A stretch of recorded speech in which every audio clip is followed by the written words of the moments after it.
So we have a short undercard because the main event's a big subject. Well, I guess we technically have two things on the undercard, but which one should we talk about first? Because we were going to mention. I think we should probably do the WrestleMania news because the injury news kind of ties into Elimination Chamber. Oh, that's true. Good point. So WrestleMania 42. So the first hour is going to be on ESPN. Is that correct? For free? Both nights. So Saturday Saturday's on ESPN. Sunday's on ESPN too. Okay. No, it's the other way around. Saturday's on ESPN 2. Sunday is on normal ESPN.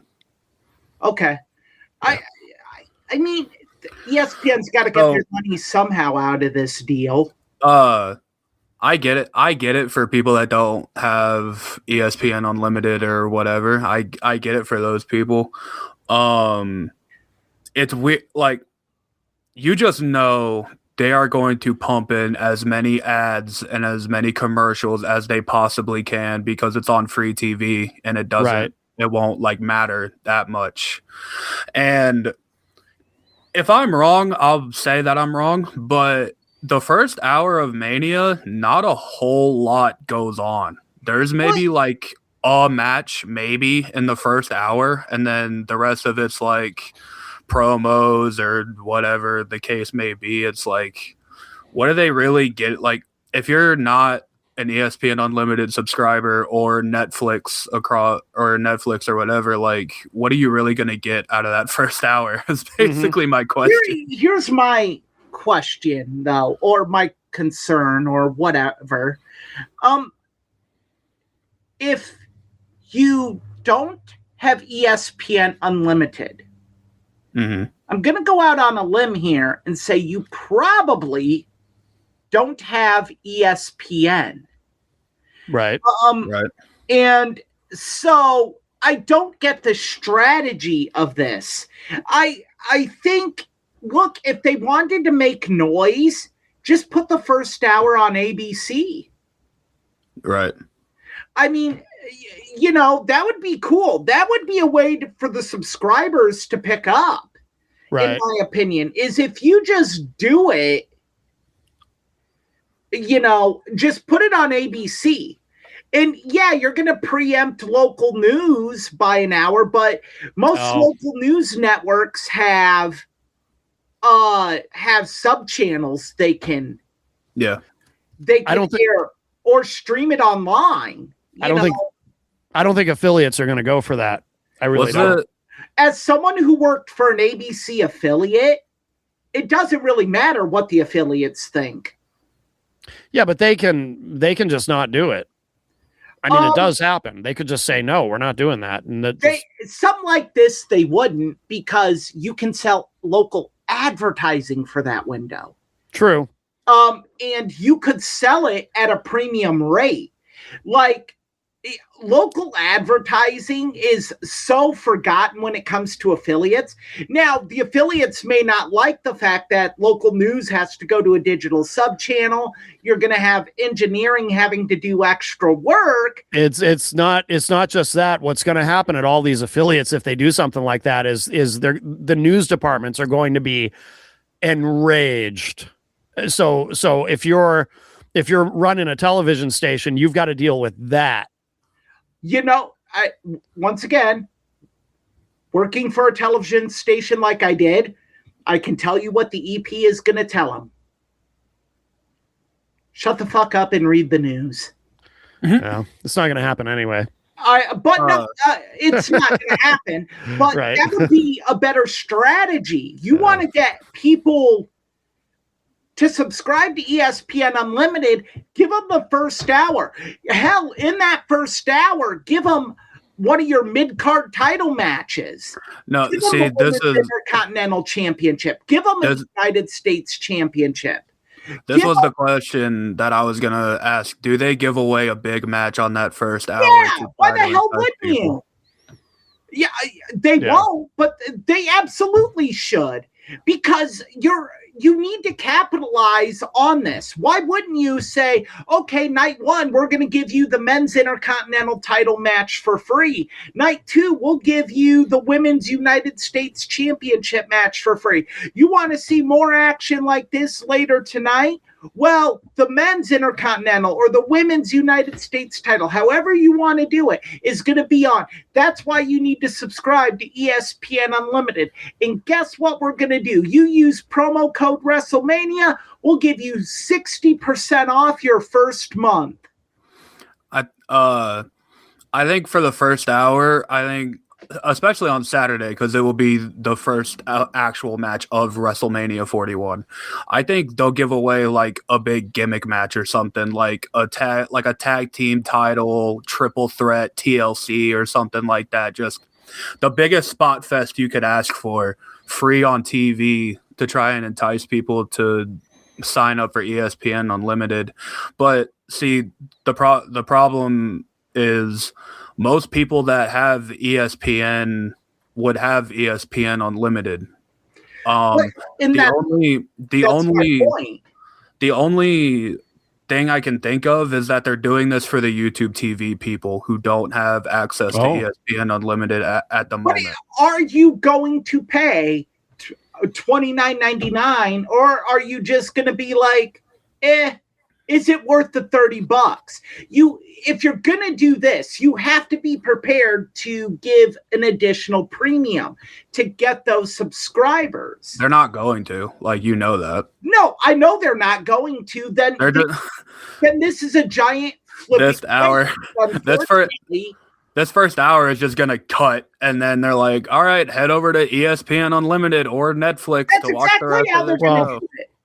Yeah, but we don't know. I mean, they've also, I mean, to be fair, they've never done this before, so we don't know. I mean, who knows? Maybe it'll be successful, and if it's not, then lesson learned, and they don't do it again. I do know ESPN is not happy with the subscriber numbers for ESPN Unlimited. Well, they're going to be even more enraged because TKO released their annual financial report, and for WWE and UFC, business is a booming. Yeah. So if I'm ESPN, I'm like, we gave you a large portion of that money. We're not seeing dime one out of this. You need to do something. Yeah. So I think they should. I think they will? No, I think this is good. This is basically it. Hey, we're giving you 1 hour of 5 hours of wrestling each night for free. How long is the ESPN deal again? Is it 5 years? 5 years with options. So, like with the Netflix deal, that's how the Netflix deal is structured. There are options where ESPN could opt out of it. Now, if ESPN opts out of it, though, the problem they're running into is they don't have a lot of exclusivity anymore. Who, ESPN? Yeah. Think about that. They lost Sunday Night Baseball to NBC. They now share NBA with NBC and Amazon. They have the NFL for Monday Night Football and a couple playoff games. They're getting the Super Bowl next year. Oh, well, that'll help. But the exclusivity to have an ESPN streaming service, the reason isn't there. I can spend $14.99 a month on ESPN on a NBA League Pass, and I get every Celtics game for $14.99 a month. And you're like, okay, what is that? Well, they play 2 to 3 games a week, so that is about 8 to 12 games I get. So that's a little over $1 per game, little under $1 per game. Doesn't matter. Fact is, I'm willing to pay that. If I didn't have the Hulu bundle, I wouldn't subscribe to ESPN Unlimited because there isn't a reason for me to.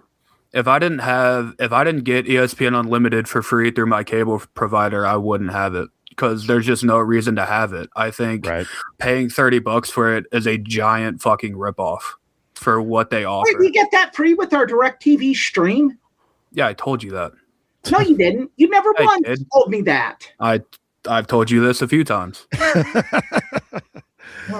Well, you know, guys, of course. I guess that's why you're the creator and mastermind. But if you have it through your Hulu, then salute to you. I don't know. I don't know. No, I'm thinking in my head how I can save more money here.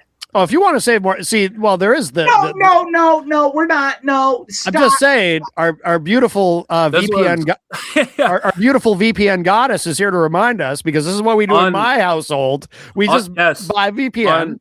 Unironically, I was going to bring this up. If you don't have ESPN or access to ESPN Unlimited, but I assume most people have Netflix by this point, right? VPNs aren't that expensive to get. Super cheap. Super cheap. And they work. I've done it a couple times, and it works perfectly. Oh yeah, so, that's what we have. And you can go to I think it's StephanieVPN.com and use the promo code fuck ESPN and get 50% off right now.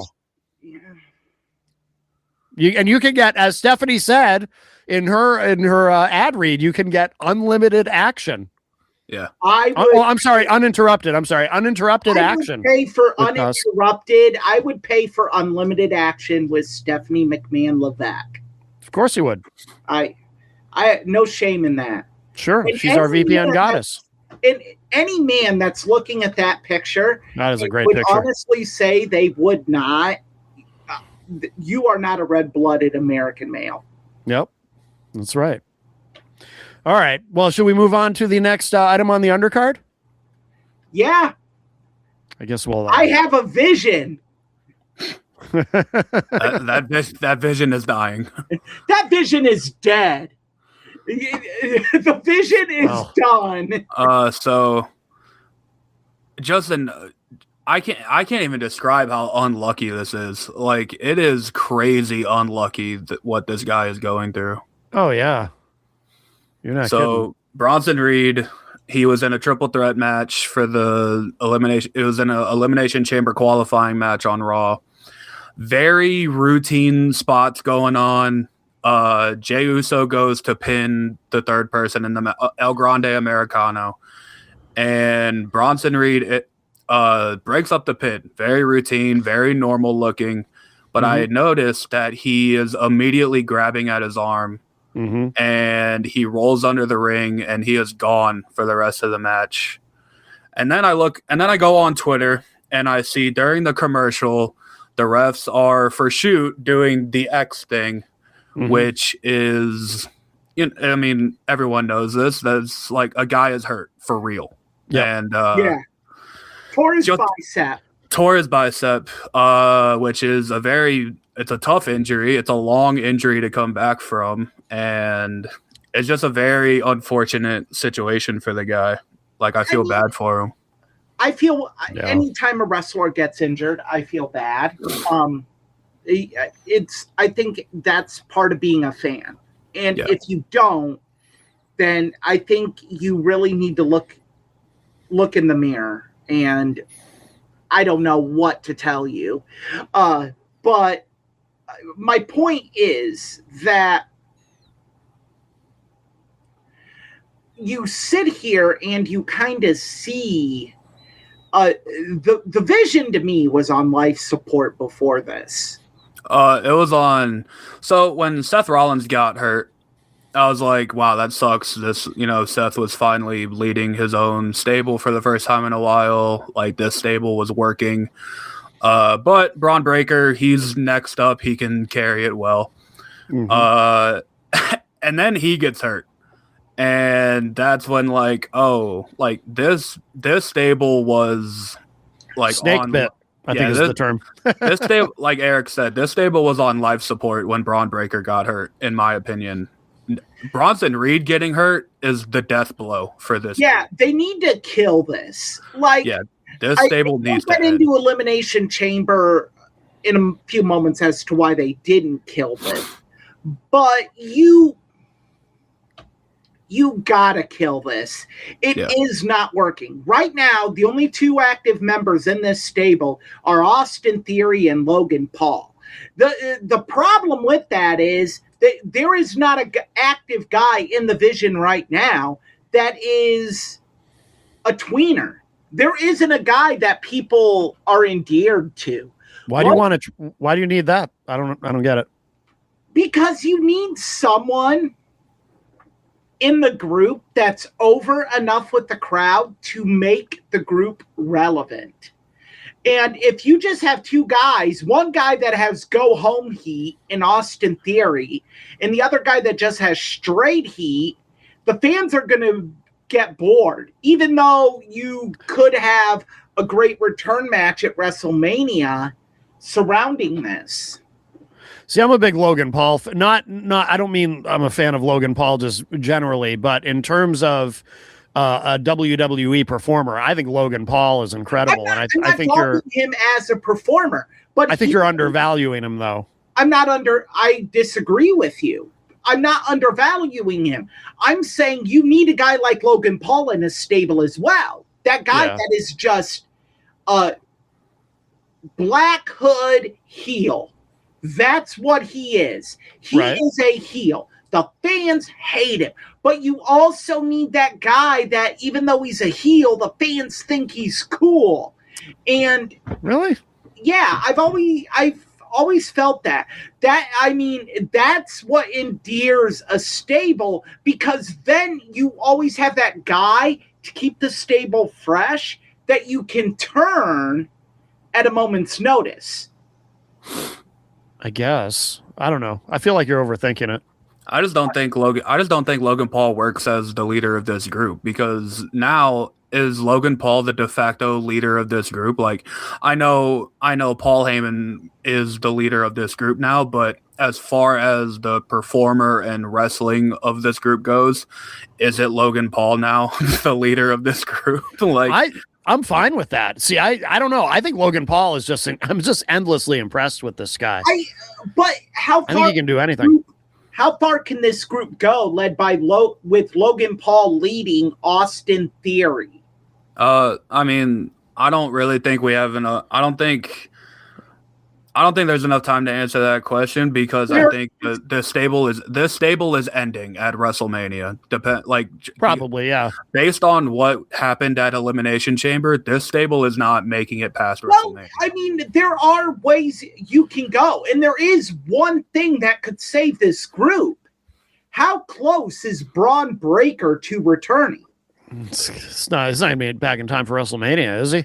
Can't be. No, the thought is that he is right now, quoting insiders, rehabbing his ass off, and there is a thought that he could be cleared for Mania. I mean, John Cena used to pull it off. He'd come back before anyone expected, so I guess it's possible. If Braun Breaker can make WrestleMania, then yes, the stable can continue. But if we're heading into WrestleMania and the match is, let's just throw this out there, Seth Rollins versus Logan Paul or something like that. Spoiler alert. Whatever. If you're watching this show, you probably know. But it's if it's Seth Rollins versus Logan Paul, like this stable's dead. Like this stable needs to end at that point. Because if we're gonna hold off on Braun Breaker and Seth until SummerSlam, this stable cannot last until SummerSlam. My question then is, what do you do with all these pieces? But why can't you just add another guy too? I mean, because you have to add the right guy. How many times has a stable added a guy just to have a body, and it has failed miserably? So add the right guy. The right guy's got. I mean, the roster is huge right now. There has to be. Maybe there's even somebody in NXT that can come up and be that guy. I don't know. Ethan Page. Ooh, I like that idea. He should be on the main roster anyway. I like that idea. Yeah, that would work. He would fit. Look, there are guys, but I'm a big. And I'm sure you both have picked up on this, or you know this. I'm big into what story are we telling here? What is the beginning? What is the middle? What is the end? How do we get there? And does it make sense? when we hit all three of those checkpoints and then get to that end, does it all make sense? If there's one part of that doesn't make sense, then we should not do it. It's always been my theory in pro wrestling storytelling. Injuries happen and things happen. I get that. But at some point, you have to look at the sum of all parts and be like, ugh. And let's keep in mind, WWE officials see Ethan Page a lot more than we do. They interact with him a lot more than we ever have. I think if someone has not been pulled up to the main roster, there's a reason behind it. I disagree. I disagree too. Go ahead, Austin. Because there are people in NXT who have just been called up recently that have been ready for the main roster for a long time now. Trick Williams didn't need to be in NXT for as long as he was. Obafemi didn't need to be in NXT for as long as he was. Same with Jordan Grace. You also need guys on NXT that people want to see and are established. But that supports Austin's point, though. I think that you have people there. In other words, I think what you're saying, Austin, is you have people there who are ready. Yeah. But you're both correct. You have people there who are ready, but you also need people there who they might be ready, but who aren't. You don't want to call up yet because you need them there, but that doesn't mean they're not ready. And there's a lot of people there who are probably ready, but they're kind of, I don't want to say stuck there, but they're being kept there. It's like I'm sorry, but we shouldn't be keeping guys in NXT for like 4 years that are 4-time NXT champions or something like that. Like this is a farming system for WWE. It is a developmental system. How much more development do you need if you're in NXT for 5 years? Right. Like Ethan Page is ready. Ricky Saints is ready. There's probably other people that I'm forgetting right now. But I'm going to disagree because I understand what you're saying. I'm not disagreeing with the thought. I think you need, I don't know. It's so tough too, because if you move all these guys up and you don't have the people who can replace them, then you have a program that's kind of dead in the water. And you want, I don't know, it's a very fine line with NXT with me. I agree that they shouldn't be there for 4 years and be 4-time champions, but I also think you need those kind of everymen. Oh, yeah, you do. That just kind of stay there and people watch for those people. Like, oh, sure. Like the D'Angelo family, for example. I think that faction's been broken up, but that would be an example, though. I mean, they've been there fucking forever. But if that's not going to work on the main roster, then maybe that's fine. Keep them on. I mean, even in Black and Gold NXT, Samoa Joe was in NXT for a very long time. Right. Yep. And also, when you look at it, there are guys. I mean, some guys just. Maybe they check every box, but there's people watching them that are like, there's something there. They're not ready. I mean, it's crappy and you feel bad for that talent, but I think there's something to be said there. It's a lot. I look at NXT a lot as I view the minor league baseball system. I'm a big baseball fan, and I hate it when baseball fans of teams will just go on social media and message boards and just, we should be bringing this guy up. We should be bringing that guy up. He's sitting in AAA and he's been there for 2 years. And why isn't he with the big club? Well, because these people see him every day. They see things that you're not seeing. No, it's a fair point. I think they're seeing things that, and it could be the littlest thing that they're seeing that you're like, that's so nonsensical. But it could be all the difference. Yeah, but I still think if you want life into this Vision story or Vision That part I agree with you 100% on. There are people in NXT that can provide that life. I think Ethan Page is a perfect fit. I agree. I think Ricky Saints could jump in right now and be a good fit for them. I agree. But, this is one of my favorite examples to give of not just finding a guy, finding the guy. People thought the same thing about Paul Roma when they had him join the Four Horsemen. Well, that was so. I remember that vividly. That was so strange. Nobody liked that. How many people when that initially happened, everyone was like, "That's brilliant." I don't remember anyone thinking that was brilliant. All I remember is everyone going, "Oh, because he used to be in WWF," so they're like, "Oh, I guess he's a big star. We'll put him in there." I just remember everybody shitting on it. But he had the look. He could work in the ring. Oh, I don't disagree. Talented guy. Everyone was like, "Okay, you put him with the Four Horsemen, have him be that young stallion." Nobody bought it. But no one bought it. And that's right. The point is a guy could have the right look. Guy could have everything going for him. Yeah. You put him in that group, and if it fails, there's not much else you can do with him. Right. Another example, Sean O'Haire in Evolution. I mean, that didn't last more than just like a pre-tape. Right. Yeah, they never even went to air with it. It took one person to say it ain't gonna work. Triple H. Yeah.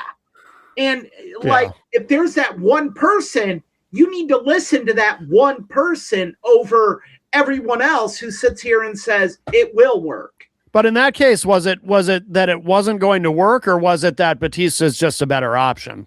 No, Triple H has point blank said it. He went to Vince and said, "This ain't gonna work." Okay, but let's be honest. Batista was the better option. Batista was the better option. I'm not arguing that. I'm saying it's another story of what would have happened if Vince said, "No, we're doing Sean O'Haire." It might have worked. I mean, who knows? It might have worked out, actually. If the leader of the faction doesn't buy it, it's not going to work. Yeah, but I know, but... And Flair wasn't on board with it either. I didn't know that. Flair was against O'Haire. Yeah. I think... So, I mean, if you have members of the faction that aren't supporting it, that's going to come across in the TV presentation of it. Maybe. I mean, they're pros. I mean, they might have made it work. I think Paul Heyman and Ethan Page would gel like really well together on TV. I love that idea. I love that idea. It's a great idea. My only problem is you would need Paul Heyman to pull back on the mic time. Oh, I don't think so. I would want Ethan Page to talk. Ethan Page would have to cut some promos. Yeah. I would want him to. They'd figure it out. I would want, and I don't even know if that's the plan. Because based on what I've read, there's a lot of hope that Braun Breaker will be able to do a match at Mania. Yeah. I wouldn't want to put all my eggs into that basket. I wouldn't feel confident in that. But at the same time, it's either going to be that or it's going to be Logan Paul versus Seth Rollins.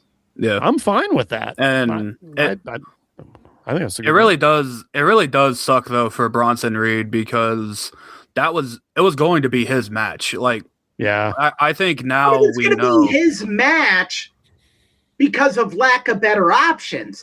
Let's not act like WWE was giving him this big moment because it was supposed to be Seth versus Braun. Okay, but I see what you're saying, but this goes back to the bad luck. This is twice now that they have put Bronson Reed. This is twice now that they have put Bronson Reed into a high-profile spot near WrestleMania season, and he's gotten hurt. This is the part of the business that I just hate. This is one of the shitty parts of professional wrestling. Yeah. Because, and I think I know where Austin's going with this, and it's complete BS that they do this. Oh, you can't handle the spot. Yeah, I mean, it's just like you got injured. You don't time in a big spot. Can we rely on you? Yeah, like you don't know if they're going to give him this chance again. Right. Which sucks a lot because Bronson Reed is good. He's probably good. One of the best big men in professional wrestling. I agree. Bronson Reed is very good, but who knows now if he gets this chance again to be in a big match at Mania. Well, I suspect he will. I'm optimistic.